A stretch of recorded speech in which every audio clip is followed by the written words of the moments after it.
Okay, pressure washer is a section from a hemisphere of diameter d with a cylindrical hole of diameter d centimeters in it. It is h centimeters high. Which of these could be the formula for its curved surface area? Give a reason for your answer. Now, excuse me. Now, on here, right, this is a formula question looking at the dimensions. And remember what I said before on this, that the numbers don't count in this topic. Just ignore the numbers, okay? They're completely irrelevant. And pi, of course, is a number, so just get rid of it. Pi is 3.14. It doesn't count. The same here as well. 0.25, get rid of it. Pi, get rid of it. Okay, because they're numbers. Okay, it doesn't count in this topic. Same there, okay? Same there. 0.5 pi, get rid of it.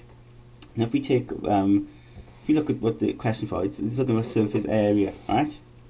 Don't start thinking about what it should be, okay? In terms, because you know about hemispheres, you know about the volume formulas, 2/3 pi r cubed, and so on, right?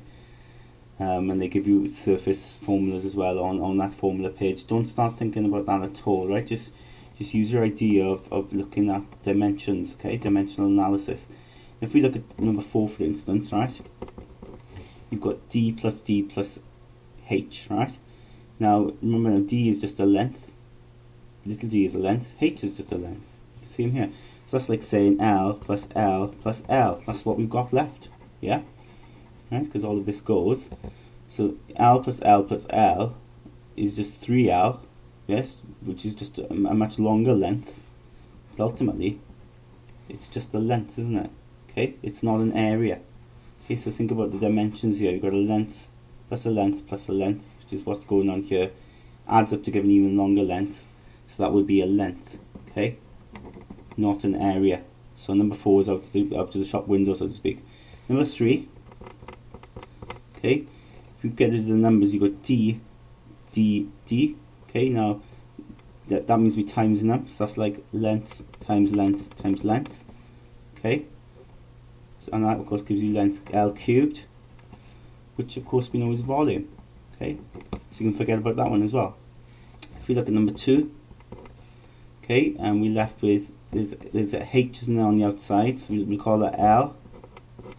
On the inside then we've got L squared, yeah, plus L squared, because it's like a length squared plus a length squared.